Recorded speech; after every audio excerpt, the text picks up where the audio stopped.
Just ఊరికే I have seen lot of cases ఊరికే ఇట్లా తమాషాకి కీ పెట్టుకుని తిప్పుతూ ఉండే అండ్ దెన్ ఎవరో పాప ఆడుకుంటే and then she put it in drum break అయ్యింది. It cost to serious surgery because you only have 2 options then. అది ఎంత సరదాగా ఎంత ఫన్నీగా ఎంత క్యాజువల్గా అన్నా అవ్వచ్చు.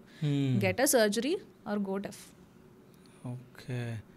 కానీ అంటే మీకు ఎట్లాంటి కేసెస్ అంటే మీ దగ్గర రావడం జరిగింది? ఏదైనా డిఫికల్ట్ కేసెస్ ఏమైనా వచ్చినాయా మీ దగ్గరికి? పర్టికులర్గా అంటే ఎట్ దిస్ పాయింట్ చూసి with less amount of awareness ఇది ఎక్కువ డిఫికల్ట్ ఇది తక్కువ డిఫికల్ట్ అని చెప్పలేము. Because everybody is having lakh of awareness.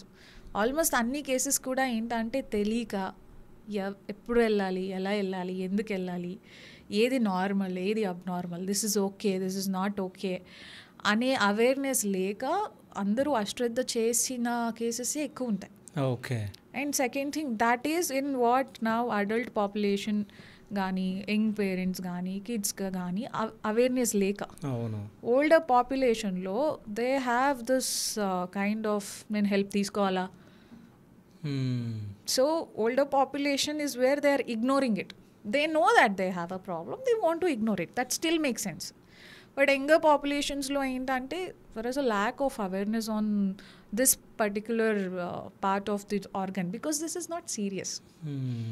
This is not like you know ఇది ఇప్పుడు నేను ఇయర్ వ్యాక్స్ క్లీన్ చేసుకోకపోతే మహా అయితే ఏమవుతుంది, ఏమవ్వదు, ఇయర్ ఇన్ఫెక్షన్ అవుతుంది, get that treated. Okay year infection ఉంది తీసుకోలేదు ఏమవుతుంది, సర్జరీ అవుతుంది.